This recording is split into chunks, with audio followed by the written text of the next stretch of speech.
bahwa kami masuk ke dalam isi hatimu ya Tuhan.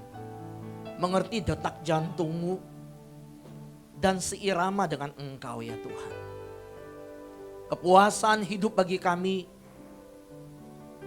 adalah ketika kami di dalam hadirat Tuhan. Terkoneksi dengan Tuhan. Berbicaralah kepada kami ya Aba ya Bapa. Kami percaya orang yang berjalan dalam terang firman Tuhan tidak akan pernah dikuasai oleh kegelapan dunia ini. Nah, orang yang berpegang teguh dan membangun hidupnya dari dasar firman Tuhan. Seperti orang yang membangun rumahnya di atas batu karang. Apapun bisa terjadi di dunia ini. Tetapi orang benar akan tetap berdiri tegak. Kami siap untuk mendengar dan menerima firman-Mu. Urapi setiap kami ya Tuhan. Urapi hamba-Mu, berkati apa yang telah disiapkan di hadirat-Mu. Dan nyatakan Tuhan bagi hamba-hamba-Mu saat ini. Di dalam nama Tuhan Yesus kami berdoa. Siap mendengar firman Tuhan. Hosana bagi Allah di tempat yang maha tinggi. Siap dengan firman Tuhan, mari katakan sama-sama. Amin, amin. Boleh tepuk tangan bagi Tuhan kita saja. Silakan duduk. Shalom aleihim. Saudara, saya sekarang mengucapkan shalom aleihim karena hal ini, kata shalom ini telah membuat Panji Gumilang ditangkap, saudara. Ada banyak hal yang ingin saya curahkan di tempat ini dari isi hati saya ketika dalam perjalanan saya bersama dengan Tuhan. Tetapi saya ingin bersama-sama frekuensi, menghargai waktu yang sudah ditetapkan. Saya sampai jam berapa? Kalau yang jam 12 saya udah tahu habis ini dia ke CP. Nongkrong di Coffee Bean ini biasanya ya. Teman-teman yang terkasih di dalam Tuhan. Saya sangat bersyukur bahwa hari ini Pesaksi memiliki satu harmonisasi dengan pengkhotbah bicara tentang multiply the power of the seed yang ini yang saya bicarakan. Mari kita baca terlebih dahulu ayat firman Tuhan yang ada. Sebenarnya ada satu lagu tapi karena waktu ya saya tampilkan sebentar saja lagunya untuk kita lihat. Karena tadi saya lihat waktu doa bersama-sama ada yang teriak merdeka, merdeka, merdeka. Habis merdeka ada yang maju. Jangan. Saya langsung ke Pak Agus Mantap. Pak ini di live nggak?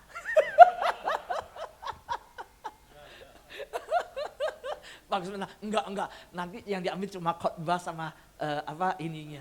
Ya soalnya kan heboh kan udah teriak merdeka. Lalu maju lagi kan. Nah kita lihat sebentar pujian ini satu bait aja sampai live selesai udah saya tidak ulangi. Ya, kalau yang bisa nyanyikan bersama saya sebagai rasa syukur kita bahwa kita masuk di ulang tahun ke-78 ya. 78. Judul lagu ini saya kasih tema kasih yang memerdekakan.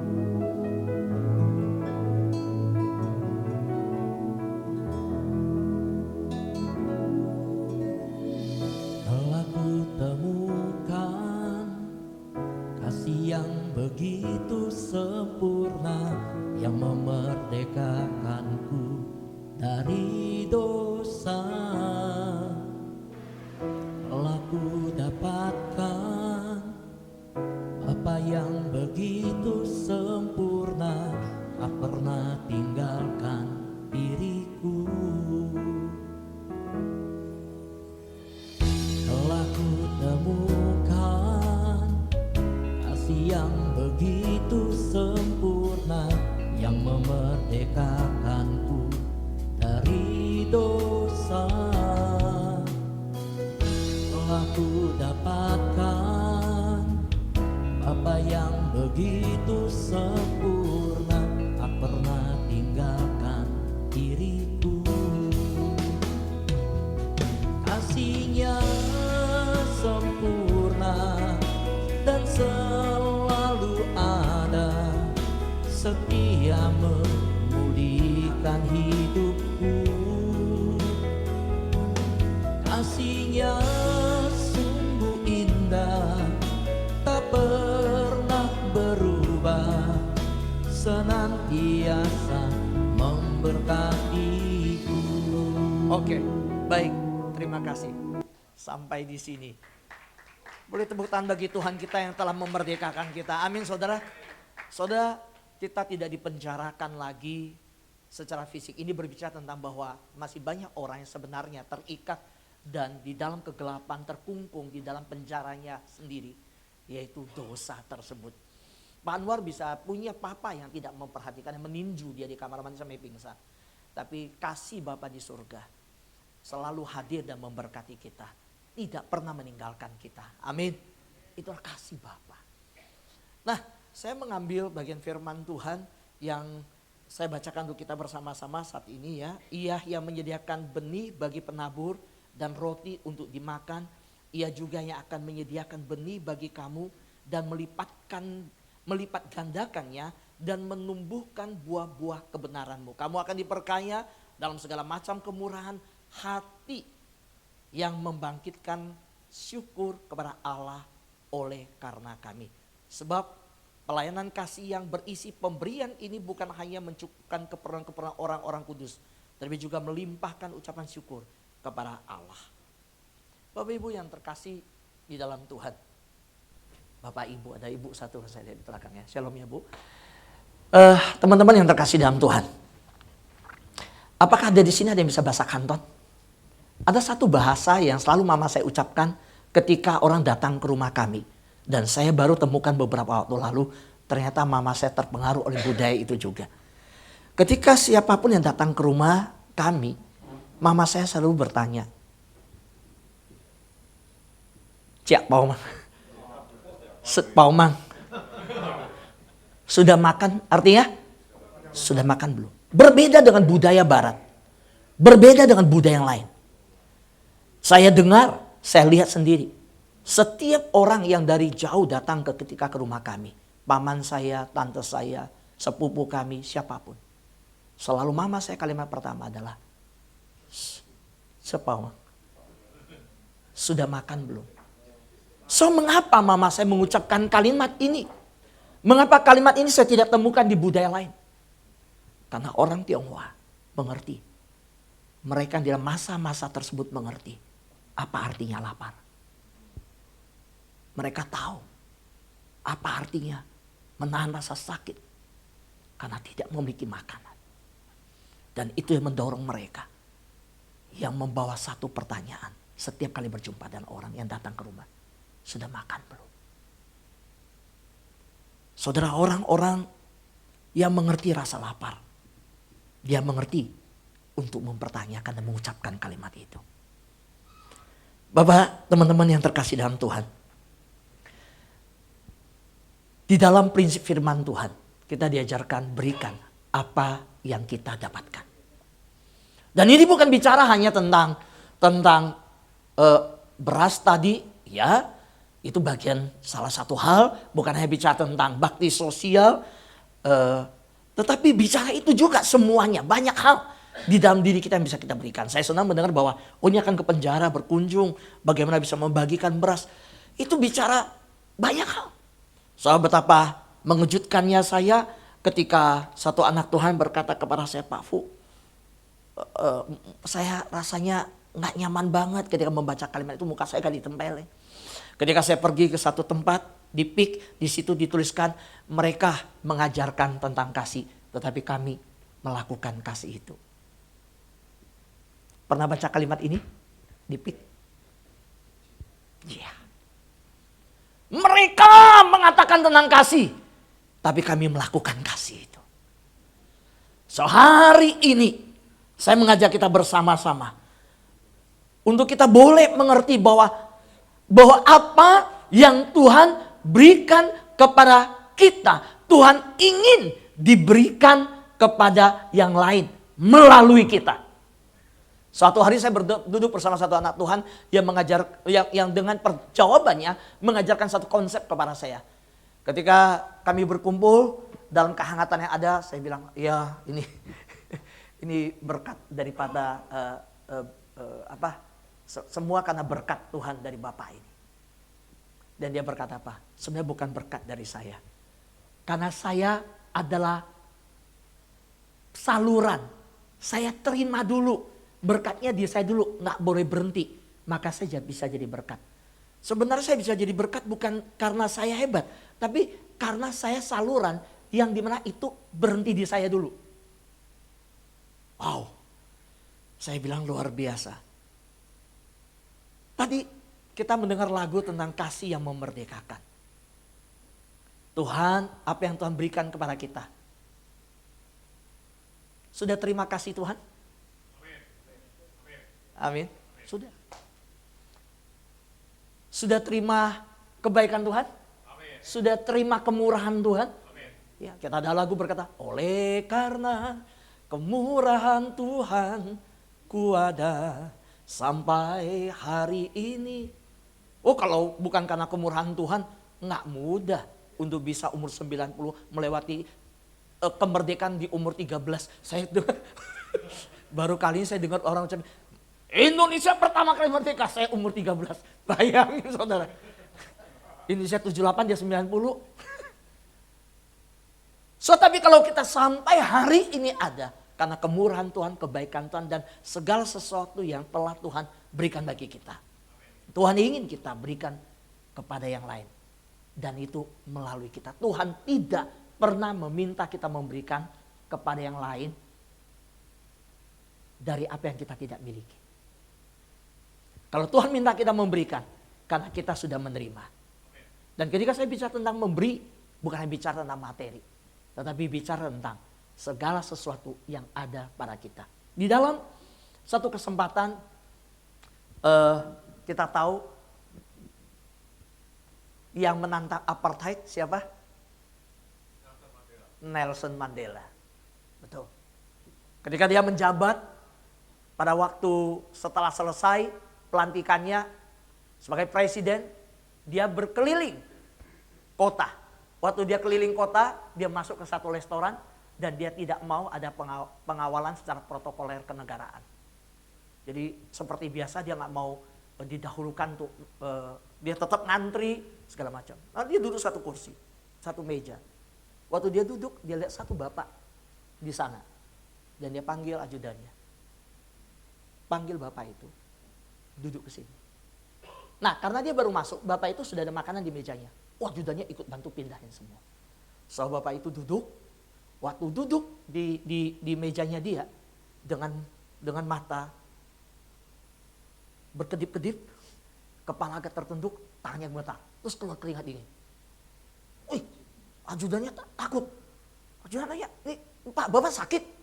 Terus sebenarnya bilang, ayo makan.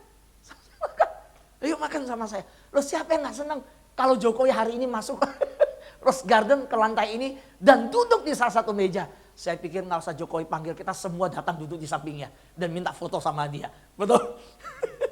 Tapi dia ketakutan. Tapi dia enggak, dia gemetaran dan ajudan pikir dia sakit. Dan Nelson Mandela berkata, enggak, dia gak sakit. Loh, mereka bingung, mereka tanya, Pak Presiden kok tahu dia gak sakit? Enggak. Dia ketakutan. Dan mereka mulai bingung, kok dia bisa tahu takut? Lalu Nelson Mandela berkata, dia adalah sipil penjara yang ketika saya di dalam penjara, waktu itu saya haus, saya lapar. Dan dia bukan memberi saya minum, dia kencingin saya. Hari-hari tertentu yang paling ganas sipil penjara, nyiksa seluruh yang ada di penjara. Dia adalah sipil penjara paling kejam. Dan saya ditendang, digebukin, ditelanjangin, dikencingin, dan dia orangnya. Dia bukan sakit, dia takut. Waduh, mendengar kalimat itu ajudannya panas semuanya. Ini tinggal sikat nih. Selesai udah. Ke presiden. Kok bisa pas hari itu ada dia makan di restoran itu? Kok bisa pas ketemu di situ? Ini kesempatan untuk sikat nih. Tapi ketika mereka minta petunjuk. Nelson Mandela berkata apa? Suatu bangsa yang dibangun dengan kebencian dan kemarahan serta dendam. Negara itu tidak akan pernah jadi negara besar. Tetapi pengampunan dan kemurahan hati akan membuat sebuah negara menjadi kuat dan besar. Amin saudara. Dan Nelson Mandela mengampuni orang tersebut. Dan menyatakan itu. Betapa luar biasanya pengampunan. Dan memberikan kasih itu. Beri tepuk tangan bagi Tuhan kita. Amin. Saudara, Kalau Tuhan mau hitung-hitungan sama kita hari ini, nggak ada dari kita yang bisa ada di sini. Tapi karena kemurahan Tuhan lah kita ada di sini. Oleh karena itu mari kita coba bertanya apa yang telah Tuhan berikan kepada kita. Dan mari kita lanjut dalam sebuah pertanyaan. Mengapa Tuhan berikan itu? Untuk apa diberikan? Nah, Tuhan ingin kita berikan kepada yang lain melalui hidup kita. Amin. Tuhan ingin kita berikan itu. Nah, saya percaya bahwa hari-hari ini Tuhan mencari orang-orang yang bisa Tuhan pakai. Kata dianya harus besar ya, maaf ya. Dia yang Tuhan pakai. Saya percaya juga bahwa di tempat ini setiap kita adalah orang-orang yang sedang Tuhan cari untuk Tuhan bisa pakai. Pertanyaan saya, siapa di tempat ini mau dipakai oleh Tuhan? Boleh lambaikan tangan bersama saya yang mau dipakai Tuhan? Amin. So, kalau kita mau dipakai Tuhan, seperti janji di dalam firman Tuhan 2 Korintus pasal 9 ayat 10 sampai 12. Janji itu dibangun atas kesediaan kita untuk memberikan apa yang Tuhan berikan kepada kita. Janji tentang benih untuk ditabur, roti untuk dimakan adalah sebuah janji yang dibangun atas dasar di mana kita harus bersedia membagikannya. Kenapa Tuhan harus memberikan benih yang banyak untuk kita kalau kita tidak menabur? Apa dasarnya? Suatu hari satu orang yang terkenal bernama Charlie Chaplin. Ada yang masih dengar nama ini masih tahu Charlie Chaplin? Angkatan-angkatan yang kalau di sini tanya masih tahu lah ya. Soalnya dia seorang komedian yang paling terkenal tempo dulu. Ya, dengan kumisnya makanya sekarang ada yang di Indonesia juga dipanggil, oh ini mah Chaplin. Teman-teman, waktu kecil Chaplin diajak oleh ayahnya untuk nonton pertunjukan sirkus. Maaf ya, ternyata papanya gak ngajak nonton sirkus ya. Jangan sedih ya Pak Anwar ya. Soalnya ketika pergi nonton sirkus, sebelum masuk mereka antri di depan loket membeli karcis. Dan antrian yang cukup panjang itu di depan mereka ada satu keluarga ikut antri, bapak, ibu dan 4 anak. Nah, anak-anak yang Chaplin lihat itu anak-anak yang tampaknya bahagia. Ya dari mana dia tahu? Ya dari baju yang mereka pakai. Walaupun mereka bukan orang kaya, tapi pakaian mereka yang sederhana itu tapi nggak dekil gitu. Kelihatan terawat lah. Tapi bukan orang yang punya. Nah, ketika giliran 4 anak suami istri ini maju berarti 6 orang. Sang bapak coba ngerogoh kantong celananya. Dia agak kebingungan. Ternyata uangnya nggak cukup untuk membayar 6 karcis. Bapak itu sedih, cukup murung wajahnya, dan dia minggir dari antrian. Nggak enak sama di belakang. Charlie Chaplin perhatiin hal itu. Dan dia juga lihat. Dia melihat ayahnya langsung merogoh uang $20 dari sakunya. Dan papanya langsung menjatuhkan uang itu. Di samping bapak 4 anak tersebut. Dan papanya menepuk pundak bapak ini dan berkata, Pak, uang Anda jatuh. Charlie Chaplin sebagai seorang anak bingung. Nah bapak itu terus menoleh ke papanya. Dia pandang papanya Charlie Chaplin dan dia tahu cukup sadar bahwa sepertinya bapak ini mau bantu saya gitu. Lalu tiba-tiba dengan mulut yang agak gemetaran bibirnya dan sedikit tersenyum, dia jongkok, dia ambil uang itu dan dia berkata, terima kasih kepada papanya Charlie Chaplin. Ayahnya tersenyum, terus mundur ke Chaplin, menggandeng tangannya dan diajak pulang. Charlie Chaplin waktu berjalan, kepalanya masih menoreh ke bapak itu yang 4 anak. Wow, dia lihat bapak itu begitu bahagia, begitu senang. Dan Charlie Chaplin tidak jadi nonton pertunjukan sirkus. Ternyata uang papanya hanya $20. Itu sudah diberikan kepada keluarga tadi. Tapi tahu kesaksian Charlie Chaplin. yang membekas dalam hidupnya. Dia berkata, itulah pemandangan yang paling menakjubkan yang pernah saya lihat. Pemandangan yang jauh lebih indah dibanding pertunjukan apapun di muka bumi ini. Sejak saat itu, Charlie Chaplin berkata, dia meyakini bahwa pendidikan terbaik adalah tindakan, bukan kata-kata. Amin Pak Anwar? Tindakan, bukan kata-kata. Saudara, Charlie Chaplin berkata itu bukan tentang berapa banyak uang yang kita berikan. Bukan soal berapa banyak uang yang papanya berikan. Tetapi berbicara tentang seberapa besar kasih, kemurahan, cinta yang telah diberikan oleh papanya. Dan ini mengajarkan Charlie Chaplin bahwa ketika dalam hidup kita, itu bukan bicara tentang berapa uang kita berikan, tapi tentang berapa besar cinta yang kita berikan. Itulah pemandangan yang paling indah yang pernah dia lihat. Teman-teman yang terkasih di dalam Tuhan. Pertanyaan untuk kita bersama-sama hari ini, apakah kita bersedia membagikan berkat Tuhan kepada orang lain? Kita mungkin berkata, saya enggak. Berkat itu sekali lagi, dalam banyak hal Tuhan telah berikan kepada. Bisa ada, kita semua punya talenta. Saya percaya tidak satu orang pun yang tidak punya talenta. Paling enggak kita punya satu talenta dalam hidup ini. Amin. Kita punya, kita bisa melayani orang. Ada yang memimpin airlift, landlift. Saudara, ada yang pasti bisa menabur doa buat orang lain.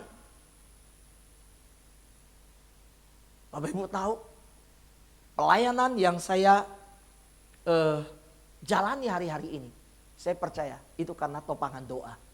Yang saya layani ini oma opa. Ya awalnya itu jam 5 pagi masih ada anak muda. Lama-lama tersaring sisa dari orang-orang, saya panggilnya mereka senior. Tapi rata-rata umur 60-an ke atas, 70 ke atas, ada yang 83. Jadi saya udah biasa kalau bergaul sama yang umur-umur seperti itu. Nah saya bilang, apa maksud Tuhan? Tapi saya melihat bahwa kalimat yang terindah yang Tuhan ajarkan ke saya adalah ketika mereka berkata, Pak Fu,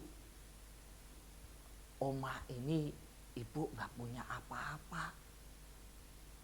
Tapi saya doakan Pak Fu setiap hari pelayan Pak Fu. Biar Pak Fu dipakai untuk Tuhan. Saya mau tanya. Dengernya enak gak di hati? Waduh. Saya bilang Tuhan terima kasih. Bukan persembahan yang Tuhan lihat itu. Tetapi doa mereka yang menjadi berkat untuk kita. Bersyukur kita kalau ada yang mendoakan hidup kita. Amin. Itu yang terindah. Nah, apakah kita bersedia makin berkat Tuhan kepada orang lain? Saya berbagi berkat kepada teman-teman yang di Batam. Di tanggal 23 Juli, saya ulang tahun. Ya, tanggal 23 Juli, nah karena lahirnya di daerah ini yang terjadi. Mungkin ada di antara kita yang mengalami akte lahir yang berbeda dengan tanggal dan bulan lahir. Saya lahir 23 Oktober sebenarnya. Dicatat di akte 23 Juli. Saya lahir tahun 75, ditulis 76. Yang nyambung cuma tanggal 23 yang nyambung, 23 itu aja yang nyambung. Bulan keliru, tahun keliru. Tapi saya ketemu orang bilang, saya juga Pak lebih parah lagi, beda semuanya. Saya mau tanya, di sini ada yang beda nggak? Ada yang beda nggak? Tanggal atau bulan atau tahun? Ada yang ngalamin? Ada ya? Ada. Nah, ya udah. Saya bilang itu de facto dan de jure. Ya, de jure secara hukum saya diakui 23 Juli 76 karena itu pemerintah tercatat. Tapi de facto faktanya saya lahir 23 Oktober. Nah, udah. Nah, susah ngejelasin ke orang ketika karena kita bank dan lain temen yang secara formal pasti ucapinnya kita di 23 Juli karena dia tahu dari KTP. Terima kasih untuk Tomang yang memberikan kartu anggota ke saya hari ini. Saya anggota chapter Tomang loh Bapak Ibu. Ya, ini kartu anggotanya ya. Terima kasih ya. Nah, waktu saya ditanya oleh teman-teman yang kami bersama-sama di komunitas namanya Sahabat Doa. Pak Fu, mau rayakan ulang tahunnya gimana. Karena tahun lalu mereka ingat saya ulang tahun itu yang hadir 160 sekitar 170 orang di restoran New Tawang. Yang ulang tahun umur 46. 46 yang datang umur 60-an 70-an. Sungkan sekali. Nah, tahun ini ketika saya berdoa, saya sampaikan bahwa saya mau ke Batam. Saya mau berbagi makan buat mereka di sana, yang dimana saya dengar kabar ada mereka yang tersisihkan, yang di pinggir jalan, yang di hutan, yang dimana bisa ditampung di satu rumah singgah.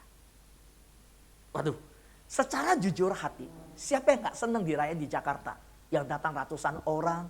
Saya masih ingat tahun lalu saya diberkati, dikasih laptop untuk pelayanan, dikasihkan jam tangan, segala macam. Tapi tahun ini saya berkata, enggak, saya mau berbagi buat mereka di sana. Dan apa yang terjadi?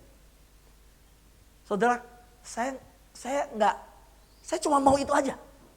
Lalu ketika datang Sabtu, saya berangkat 23 Juli ke Batam. 24 Juli saya berkhotbah di salah satu gereja. Saudara,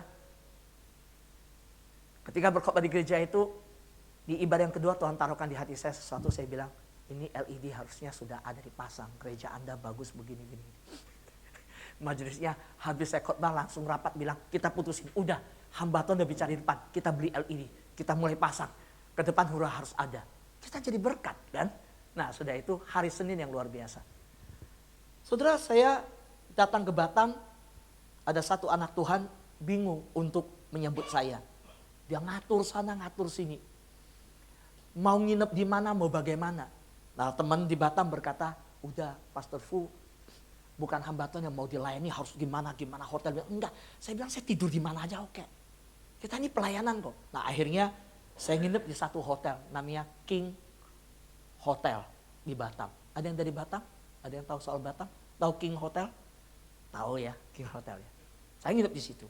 Dan anak Tuhan yang mengatur saya supaya paling enggak nginep di hotel lah, jangan yang inilah gitu. Ya udah nginep di situ. Dan dia kenal yang pemilik King Hotel. Dia telepon, pendeta Fu mau nginep di sini ini. Mengejutkan adalah saya nggak tahu saudara, ternyata dia kenal saya. Umurnya 71 tahun. Nah, generasinya kan beda. Dan dia bilang, oh pendeta Fu, saya kenal. Ayo nginep di sini. Nanti saya minta waktu, saya cuma mau ketemu, saya mau ngobrol. Saudara, setelah hari Minggu, hari Senin, di hotel tersebut, dia datang lebih awal, terus kita ngobrol. Dari jam 8.30 pagi, kita ngobrol. Hampir jam 2 siang. Baru kenal. Dan ketika saya dibawa masuk, ini hotel yang satu-satunya punya menara doa. Betul ya, namanya menara doa King's Prayer Tower. Yang dimana Cindy Jacob mentabiskan dan mendoakan tempat tersebut. Nah, salah satu teman berkata, Pak Fu ulang tahun loh kemarin loh, 23. Dia kan bilang, oh ya, ulang tahun ke berapa? 47. Oh sini. Boleh gak saya berdoa untuk Bapak? Oleh orang umur 71 mau doakan kita ya kan, senior. Dan sebelum dia doa dia berkata, 47 itu umur saya yang saya sangat ingat, saya datang ke Batam. 0, gak punya apa-apa. Saya bangkrut, saya ditipu, saya habis-habisan dari Semarang. Saya gak punya apa-apa. Bahkan baju saya semua tertahan. Oh ceritanya panjang. Lalu dia doakan saya. Ketika dia berdoa, selesai doa semua, beberapa saat kemudian akhirnya karena begitu enak ngobrolnya, dia terbuka. Pak Pendeta doain juga ya, saya ada satu proyek. Pak di Batam, di pusat kota persis di tengah-tengah ada tulisan Welcome Batam. Betul ya? Itu titik pusat ya. Dan dia berkata Tuhan memberikan tanah itu untuk dia. Sekarang itu menjadi milik dia sekitar 2,6 hektar. Itu. Dan dia akan bangun apartemen 2 tower dengan 1.200 kamar dan bangun satu mall. Dan sebelum mall dibangun dan apartemen dibangun, supaya orang merasa ada fasilitas di sana, orang kan baru mau beli, dia akan bangun ruko 5 lantai. Sebenarnya 4 lantai, tapi lantai yang pertama 5 meter di dalam Tirna Mesiani. Apa yang dia katakan? Masalahnya adalah yang dia bangun ini hal yang besar. Kira-kira modal hampir 1 T. Lalu untuk membangun ruko ini semua dia butuh tenan-tenan terkenal untuk masuk. Tenan yang dia sebut seperti Sate Senayan, ya. Dia mau kuliner, bukan kuliner, dia mau menghidupkan itu, terus dia sebut-sebut. Tapi saya tidak kenal. Termasuk supermarket. Dia nggak kenal. Gimana bisa masuk supaya orang bisa belanja harian. Setelah apa yang terjadi, hati saya sangat tergerak. Saya bilang, saya ingin menjadi berkat buat Bapak. Lo bayangin, pendeta berkati pengusaha, saudara. Terus, apa yang Bapak lakukan? Saya bilang, saya akan informasikan. Saya percaya Tuhan akan datangkan orang untuk memberkati. Lalu saya dibawa ke tanah tersebut, mendoakan. Ke Welcome Batam mendoakan. Selesai mendoakan, saya bilang sama Tuhan, Tuhan, berkati Bapak ini. Nyatakan berkat-Mu. Dan lalu saya kembali ke Jakarta. Dan saya Tuhan, saya bilang, biar menjadi berkat. Setelah apa yang terjadi? Hari-hari saya setelah saya pulang dari Batam. Terakhir kemarin. Saya bertemu satu anak Tuhan. Yang menjadi pemimpin dari manajemen mall. Jadi dia berkata, seluruh mall, ya, yang ketika tenant-tenant dari pakaian, dari tas, dari sepatu, mau merek apapun, itu semua nomor telepon pemilik-pemiliknya itu saya tahu semua. Jadi kalau nanti Pak Fu butuh bantuan, cari saya kasih. Nah saudara, saya berpikir, saya siapa? Saya nggak kenal. Awalnya saya nggak tahu itu semua. Tapi kenapa akhirnya bisa kenal? Karena apa? Karena kita cuma punya hati, mau jadi berkat buat orang. Ketika kita mau menjadi berkat buat orang, kita mungkin nggak kenal sumbernya dan segala macam. Tapi Tuhan bisa membukakan itu semua untuk membawa kita sampai ke sana. Saya akan ketemu dengan Raffi Ahmad yang punya Rojo Sambal. Saya akan bertemu dengan otak-otak ase yang Bangka. Saya akan bertemu dengan Pak Beni Lukman dan menantunya yaitu Sugi yang punya Diamond. Dan kami sudah janji 28 Agustus jam 12 siang makan di Diamond di Point Square yang dia buka beberapa lama di sana. Dan dia akan mempertimbangkan Diamond masuk di sana. Saya berdoa, Tuhan, saya percaya ketika orang mau jadi berkat, Tuhan akan menjadikan kita orang kunci bagi orang lain. Amin saudara? Iya. Nah, apakah kita bersedia membagikan berkat Tuhan bagi orang lain? Amin? Kalau kita bersedia, maka Tuhan mencari orang yang tepat ada di tempat ini. Amin saudara? Nah, tidak peduli seberapa banyak atau sedikit yang kita miliki, kita dapat bermurah hati dengan orang lain. Kita bisa bermurah hati dengan apa yang kita miliki. Mungkin kita nggak miliki aset, tapi kita punya relasi. Kita bisa kenalkan ke orang. Amin. Mungkin kita nggak punya seperti memimpin pujian yang di depan ini, tapi kita bisa berdoa buat orang lain. Bisa. Kita bisa lakukan itu. Ada banyak hal yang bisa kerjakan. Kalau saya mau saksikan tentang bagaimana kemurahan hati Tuhan bekerja dalam kehidupan saya alamin hari demi hari. Maka ketika saya menyiapkan firman Tuhan ini, saya berdoa, Tuhan, saya berdiri di hadapan full gospel yang paling senior. Yang secara usia ini udah lama. Dan bicara pengusaha, di sini pengusaha banyak. Apa yang saya mau ngajarin Tuhan? Tapi Tuhan mau mengajak saya untuk bersama-sama kita. Bukan diajar, hari ini saya tidak mengajar. Tapi hari ini Tuhan mengajar saya untuk membagikan pengalaman saya berjalan dengan Tuhan. Bagi kita semua. Amin. Kita berbagi pengalaman. Setelah orang bertanya, kenapa sahabat doa bisa hari ini ketika gereja sudah onsite, tapi masih bisa sekitar 90-an orang berkumpul setiap pagi. Dan bukan hanya pagi, malam juga berkumpul.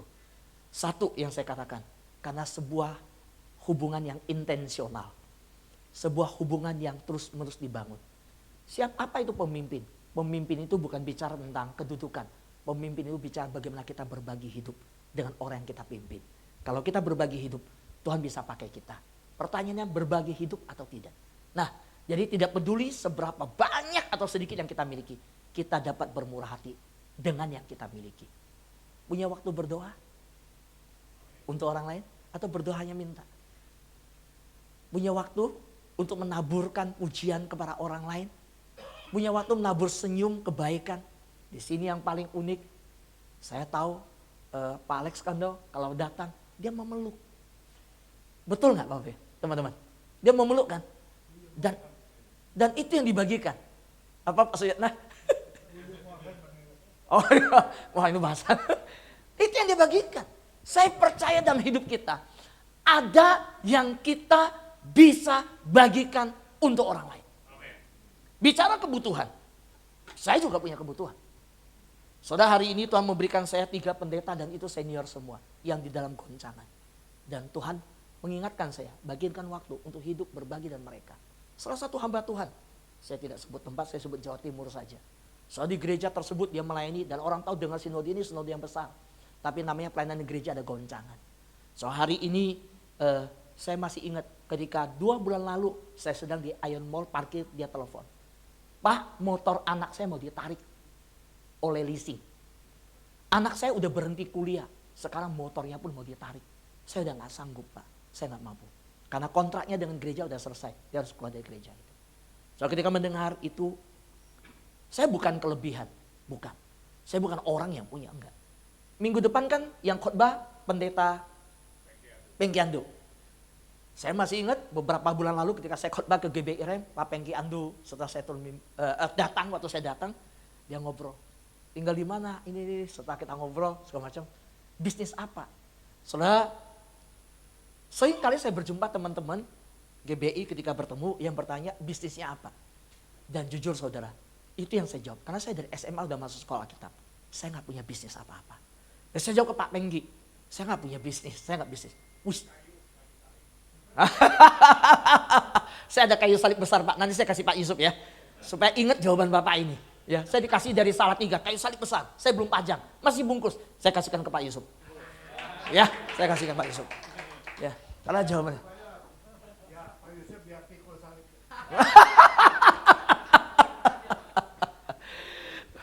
Bapak, teman-teman yang terkasih dalam Tuhan. Pak Pengki mengatakan satu kalimat yang saya ingat kalimatnya, saya pulang cerita ke istri saya. Saya bilang ketemu Pak Pengki Andu. Dan Pak Pengki bilang, wow luar biasa, hebat sekali. Benar gak ada bisnis? Enggak, saya bilang, saya gak ada bisnis. Orang bisa hidup melayani full time. Gak gampang. Saya diam, saya gak jawab apa. Tapi sampai hari ini, ketika hamba Tuhan tadi menelpon saya, lebih senior dari saya. Anaknya udah besar semua. Pak, motor saya mau ditarik oleh leasing. Anak saya udah berhenti kuliah. Saya kondisi seperti ini. Saya bilang, Pak, boleh gak saya berbagi? Saya akan transfer ke Bapak setiap bulan 500.000 sampai 1 tahun 12 bulan. Saya akan bantu. Dan saudara, saya lakukan sampai hari ini. Saya punya? Enggak. Tapi saya tahu Tuhan saya punya. Amin. Oh, itu benar bagi Tuhan kita. Enggak berhenti di situ. Beberapa waktu kemudian yang dekat sini dia berkata, saya udah harus keluar dari gereja. Tahu kan gereja ada pastori kan? Ada pastori. Saya harus keluar dari gereja. Saya dikasih waktu tanggal 1 Juli.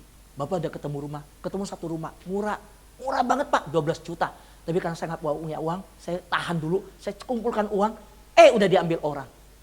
Terus kalau 12 juta Bapak kumpulkan sampai kapan? Ada. Ya juga, nggak kuat Pak, nggak tahu, saya nggak sanggup. Oke, saudara, hati saya teriris banget dengan begitu. Saya nggak tahu kalau dengar hamba Tuhan itu saya terbeban banget. Karena saya tahu proses menjadi hamba Tuhan bagaimana. Saya cari teman saya telepon. Salah satu teman di Surabaya, Pak, Bapak kan relasi banyak, Bapak boleh cari datanya. Ada satu hamba Tuhan, tapi saya nggak sebut nama. Dia mau kontrak rumah, tapi nggak punya uang. Kalau Bapak bawa dalam doa tergerak, coba, boleh nggak Bapak bawa doa namanya dia. Saudara, cari untuk bantu orang lain, saya berani. Saya berani tahan muka. Tapi cari buat diri sendiri, saya nggak berani. Saya nggak mau. Nah saudara, ketika saya berkata demikian, Bapak ini relasi yang besar. Kasih saya foto, kasih saya namanya. Sebentar kemudian, dia cek ke temannya yang satu sinode. Oh ya benar, hamba Tuhan lagi mau keluar. Tanggal segini, gini. Langsung iya Pak Fu, benar. Dan puji Tuhan, Bapak itu mengambil bagian. Ya udah, saya transfer selama 1 tahun setiap bulan 1 juta aja. Biar setahun 12 juta. Ini saya kasih. Saudara, waktu saya dapat kabar itu, sukacitanya luar biasa. Dan dia bilang saya transfer ke Pak Fu. Enggak, jangan. Nggak mau, uang sensitif. Nah pas Pak Tommy ada di sini. Pak Tommy itu di Sahabat Doa pegang kas di Sahabat Doa. Saya bilang transfer ke atas nama Tommy Sulaiman. Dan dia transfer ke Pak Tommy. Saudara, tapi setelah itu Pak Tommy sama saya sepakat. Udah jangan transfer ke Sahabat Doa, nanti pandangan orang. Langsung transfer ke pendetanya. Saya bilang ke dia, udah Pak transfer ke pendetanya. Saya enggak mau dikenal sama pendeta. Tapi boleh nggak? Saya bilang, Bapak nggak usah kasih nama, kasih SDKK, nggak usah. Tapi berkati. Bapak Ibu yang terkasih dalam Tuhan, apa yang saya rasakan? Ketika kita menjadi berkat buat orang, kita punya sukacita. Amin. Ada sukacita. Yuk kita baca ayat ini sama-sama. 1, 2, 3. Untuk pelayanan yang kamu lakukan ini tidak hanya memenuhi kebutuhan umat Tuhan, tapi juga menghasilkan curahan rasa syukur kepada Tuhan. So saya bersyukur ketika bisa melayani dengan cara yang bahkan saya nggak sanggup. Tapi Tuhan sanggupkan. 3 hal saya tutup dan ini. Tuhan menjanjikan 3 hal bagi yang menabur. 1, Anda akan bertumbuh secara rohani. Pak Anwar, ketika Bapak menabur, bertumbuh nggak secara rohani? Pasti. Amin. Soalnya karena itu pengalaman rohani. Kedua, ketika kita menabur, Tuhan akan menggunakan saudara untuk memenuhi kebutuhan orang lain. Itu pasti ketika kita melakukan. Orang itu akan dipenuhi. Ketiga, ketika kita mengambil bagian itu, Tuhan akan memberi kemuliaan dan mendatangkan kemuliaan. Kita sedang mengembalikan kemuliaan bagi nama Tuhan. Amin. Ini yang terjadi. Teman-teman yang terkasih di dalam Tuhan, secara rohani kita ketika melakukan pekerjaan Tuhan, izinkan saya tutup dengan ini. Pada waktu saya diundang berkhotbah di salah satu gereja yang namanya GKY, ya salah satu GKY di Jakarta, waktu penggalangan dana. Saudara, saya masih ingat di mana Tuhan menaruhkan di hati saya tentang janda di Sarfat. Ada banyak orang yang ketika membaca kisah Elia dari sungai Kerit yang kering ke Sarfat, mereka berkata, untungnya ada janda di Sarfat. Tapi saya mau berkata, bukan untung ada janda di Sarfat, tapi sebaliknya, untung Elia Tuhan utus ke sana. Kalau Tuhan tidak utus Elia ke sana, janda Sarfat itu juga mati. Setuju? Sebegitu banyak janda yang ada di daerah. Di Israel begitu banyak janda yang ada. Kenapa Tuhan dia kirim dia ke Sarfat? Saudara, luar biasa ketika dia datang. Janda itu mengambil satu tindakan iman. Walaupun hanya itu ada pada dia. Dia bilang, setelah saya buat roti ini, saya makan, anak saya dan saya mati. Tuhan bilang, bikin dulu buat saya. Saudara, karena Tuhan kirim Elia ke sana, maka janda Sarfat ini mengalami pemeliharaan Tuhan yang ajaib. Jangan pernah mengeluh berkata, aduh Tuhan kirim yang seperti ini ke saya. Saudara, saya mau koreksi konsep ini. Cara bergaul, tempat yang tepat, waktu yang tepat, orang yang tepat. Kadang-kadang konsep seperti ini terlalu antroposentris, mengandalkan diri sendiri. Sehingga di dalam kita pergi ke satu tempat, kita cari-cari tempat yang tepat apa enggak. Teman yang tepat apa enggak. Kita datang bawa full gospel. Siapa yang lagi khotbah ini tepat enggak nih? Wah ini bangun relasi duduk di meja mana? Tempat yang tepat enggak nih? Ini orang yang tepat enggak nih? Oh ini waktu yang tepat enggak nih? Full gospel ini yang tepat enggak nih? Ini restoran yang tepat enggak nih? Makanan enak enggak nih? Gue lagi lapar nih, pagi lagi. Saudara, kadang-kadang konsep itu membuat kita mengandalkan kekuatan kita. Tapi saya mau tanya, kalau suatu hari ternyata kita di tempat yang salah, kita bertemu dengan orang yang salah, kita di waktu yang salah, sanggupkah Tuhan bekerja melalui kekeliruan itu, mendatangkan kebaikan bagi kita? Tuhan bisa kerjakan itu. Saya mau tanya, pernah nggak kita di tempat yang salah? Sering kan? Pernah nggak kita ada di waktu yang salah? Pernah tidak kita bertemu dengan orang yang salah? Tapi hari ini saya mau bertanya, apakah itu semua menenggelamkan hidup kita? Enggak. Yusuf di tempat yang keliru. Yusuf bertemu dan lahir di keluarga yang saudara benci sama dia. Yusuf dilempar ke Mesir di tempat yang keliru. Dia nggak ngerti bahasa, dia nggak ngerti budaya, dia nggak bawa uang, dia nggak bisa apa-apa. Tapi Tuhan mengubah semuanya. Yang salah, yang keliru itu Tuhan bisa ubahkan semua. Amin. Jadi jalanin aja. Yang penting doa minta ampun. Bukan sengaja cari yang salah. Tapi jangan takut salah. Gini, ada orang yang saking takut salah bantu orang sampai nggak pernah bantu orang. Orang bilang, aduh Pak, aduh saya pernah, aduh saya nggak. Ada orang yang saking takut salah bantu orang, nggak pernah bantu, sampai nggak pernah bantu. Saya berkata, ada orang bilang gini, saya salah bantu, nggak apa-apa. Kalau kamu pernah salah bantu orang, itu membuktikan kamu pernah bantu orang. Daripada orang yang takut salah bantu orang, sampai nggak pernah bantu orang. Betul? Ingat, ketika kita mengerjakan sesuatu, sekali lagi ya, menabur bukan hanya soal uang, enggak. Tapi bagaimana tentang doa, tentang pendampingan. Zaman sekarang, kalau anak muda butuh yang hebat, dia nggak butuh datang ke ibadah kok. Dia buka YouTube mau cari khotbahnya siapa? Hah? Mau cari pengkhotbah hebat apalagi dia bisa bahasa Inggris. Dia bisa searching. Yang dibutuhkan sekarang adalah bukan pengkhotbah yang hebat. Tetapi pengkhotbah hamba-hamba Tuhan yang bisa berbagi hidup dengan mereka. Mereka melihat teladan, contoh. Dan salah satu contoh adalah ketika menabur. Bapak Ibu, teman-teman yang terkasih dalam Tuhan. Saya ajak kita baca ini sama-sama. Ini slide terakhir. 1, 2, 3. Ketika kita memberikan apa yang kita miliki, Tuhan akan membuka pintu berkat dalam hidup kita. Dengan cara yang tidak dapat kita bayangkan. Ingat, benih buat ditabur. Benih bukan buat dimakan. Sama-sama katakan. Benih bukan buat dimakan. Kita bisa menghitung berapa biji dalam sebuah apel. Bisa hitung nggak? Buka apel. Tapi hanya Tuhan yang tahu berapa apel yang bisa dihasilkan oleh satu biji itu. Boleh katakan amin? Kita bisa menghitung berapa biji. Buka apel, hitung bijinya, kita tahu. Tapi saya mau tanya, siapa yang bisa menentukan satu biji itu bisa menghasilkan berapa apel? Hanya Tuhan yang bisa. Hanya Tuhan yang sanggup menentukan itu. Jadi, ketika saya suatu hari, nggak lama, ke pasar laris di tempat saya ajak anak saya makan. Saya minum susu kacang, saya suka susu kacang. Kuowang, tahu susu kacang kuowang? Nggak apa-apa, saya sebut merek ya, saya minum. Mbaknya tinggal 1 orang, biasanya 2. Oh dia sibuk layanin ramai. Saya duduk di situ, anak saya keliling lihat pakaian. Udah, sudah lihat balik, minum-minum ngobrol. Pernah nggak makan di restoran ngobrol, saking asiknya kita pergi lupa bayar? Pernah kan ya? Pernah. Saya ngalamin itu, saya pergi. Sampai pergi, udah jauh loh. 150 meter. Papa belum bayar, itu susu kacang. Dan orangnya nggak manggil, orangnya nggak ngejar. Anak saya diam, lihat saya sebentar. Bawa uang kontan nggak? Kan sekarang kan pakai QRIS semua kan ya. Saya bawa nggak?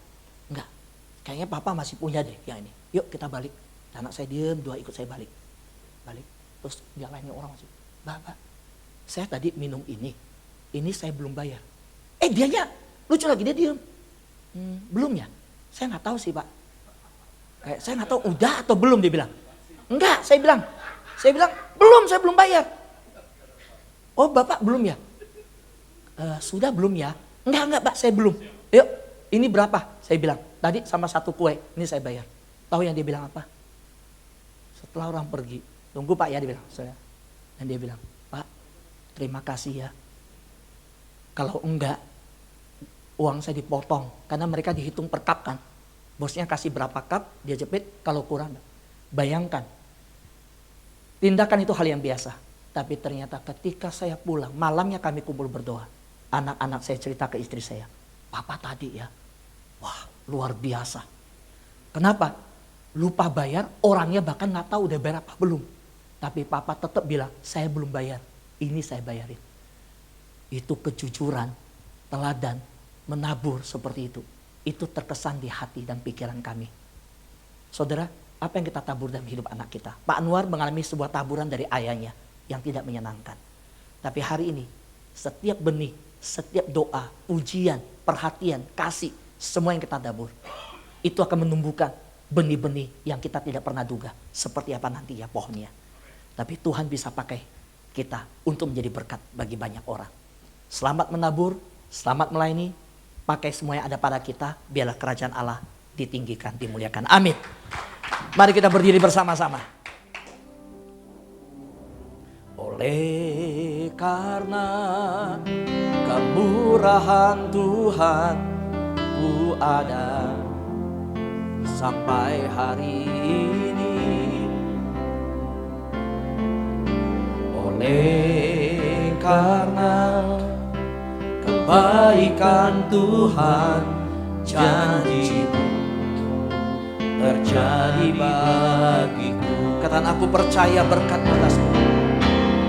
Aku percaya berkat-Mu atasku melimpah. Kebajikan, kemurahan selalu mengikutiku. Ku puji, ku sembah. Sekali lagi katakan, aku percaya.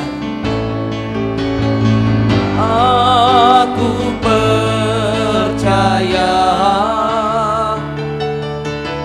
berkat-Mu atasku melimpah. Kebajikan, kemurahan selalu mengikutiku. Ku puji, ku sembah Kau Tuhan. Izinkan saya berdoa bersama-sama dengan kita. Siapa di tempat ini yang berkata, Tuhan, saya mau bertumbuh secara rohani. Tuhan, saya mau bertumbuh secara rohani. Kalau engkau berkata demikian, Tuhan sedang berkata, bagikanlah apa yang ada padamu. Sudahkah kita memperhatikan pasangan kita, memberi waktu untuk anak, menaburkan kasih kita, memberikan perhatian kita, semua hal. Yang kedua, siapa di tempat ini berkata, Tuhan, pakai saya untuk memenuhi kebutuhan orang lain, baik jasmani maupun rohani. Pakai saya Tuhan. Ada banyak orang di sekitar saya yang punya kebutuhan-kebutuhan yang mereka butuh orang yang peka terhadap mereka. Maukah saudara dipakai oleh Tuhan? Yang ketiga, siapa berkata, Tuhan, pakai saya untuk memberi kemuliaan bagi nama Tuhan.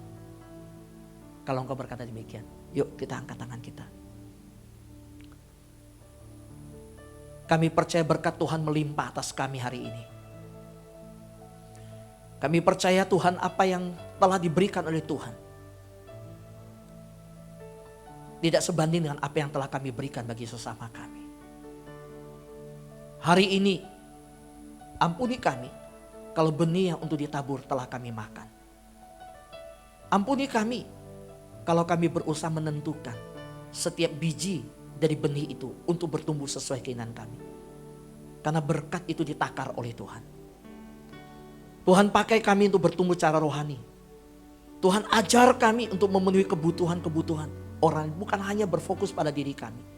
Dan Tuhan pakai kami untuk memuliakan nama Tuhan. Hamba berdoa Full Gospel Businessman Tomang ini Tuhan, diberkati oleh Tuhan. Mulai hari ini terjadi multiplikasi.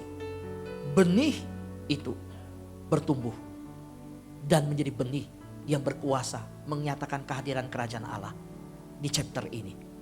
Di dalam nama Yesus kami berdoa, mari katakan sama-sama. Amin. Amin. Tuhan Yesus berkati kita semua. Silakan duduk.